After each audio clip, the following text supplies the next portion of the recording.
প্রথম বছর জামাই ষষ্ঠীর ব্লগটা তাহলে শেয়ার করা যাক। আমার দেখেই বুঝতে পারছো জামাই প্রচণ্ড পরিমাণে লজ্জা পাচ্ছে, যেহেতু প্রথমবার শ্বশুরবাড়ি যাচ্ছে। কেউ ঘরে নেই। কি হয়েছে? তুই কাঁদছো কেন? ও পুচি, পুচকিটা হচ্ছে আমার দাদার ছোট্ট একটা মেয়ে, যেটা এখনো 1 মান্থেরও হয়নি মোটামুটি। তো এই যে বাড়িতে ঢুকলাম, কিছুক্ষণ পর দেখলাম মা এলো, মা গিয়েছিল ছাদে।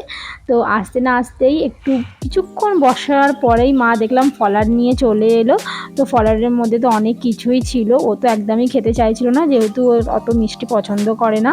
তো তারপর মা আবার দিল ডালপুরি, মা ডালপুরি আনিয়ে রেখেছিল আমাদের জন্য। এরপর মোটামুটি আমি অনেকবারই মায়ের বাড়ি গেছি, বাট আমার হাজব্যান্ড কোনোদিনও যায়নি, যেহেতু আমার বাড়ি থেকে আমার বিয়েটা হয়নি, আমার বন্ধু বাড়ি থেকে আমার বিয়ে হয়েছিল, বা অনেক কিছু ব্যাপার আছে, আমাদের কথাবার্তা হতো না।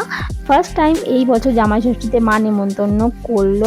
আমাকে দেখে বোঝা না গেলেও আমার বরকে দেখে একদম বোঝা যাচ্ছে যে কতটা পরিমাণে ও লজ্জা পাচ্ছিল। সারাটা দিন ও যে কীভাবে কাটিয়েছে সে আমি জানি আর আমার ভগবানই জানে। তো যাই হোক, অনেকক্ষণ পর এরা দুজন খাবার নিয়ে চলে এলো। খাবারের মধ্যে বেশ অনেক কিছু ছিল, আমার তো বেশ ভালো লাগছিল, কারণ এইভাবে সাজিয়ে মা কোনোদিনও প্রায় আমাকে দেয়নি। শুধুমাত্র আমাদের জন্মদিনেই আমাদেরকে এইভাবে বসিয়ে খাওয়ানো হতো, বা জামাই ষষ্ঠী, তাও আমার বিয়ের পর প্রথম বছর এটা। তো আমি 2-3 দিন থেকে ভীষণ পরিমাণে এক্সাইটেড ছিলাম। দুপুরের লাঞ্চটা সেরে আমরা একটু ঘুমিয়ে পড়েছিলাম। ঘুম থেকে উঠেছি মোটামুটি 6টা 6:30 নাগাদ। উঠে ছোট্ট একটা ওকে দই বড়া দিয়েছিলাম। তো ও একদমই খেতে চাইছিল না, বলে সারাদিন প্রচুর পরিমাণে খেয়েছি, আমি আর খাবো না, তাই আমিই খেলাম। তো সন্ধ্যের সময় আমি আবার একটা সিম্পল একটা হালকা শাড়ি পরে রেডি হচ্ছিলাম, যেহেতু আমি আমার বন্ধুর বাড়ি যাব। তো চলো নেক্সট ভিডিওটা আবার পরের ব্লগে শেয়ার করবো। চলো টাটা।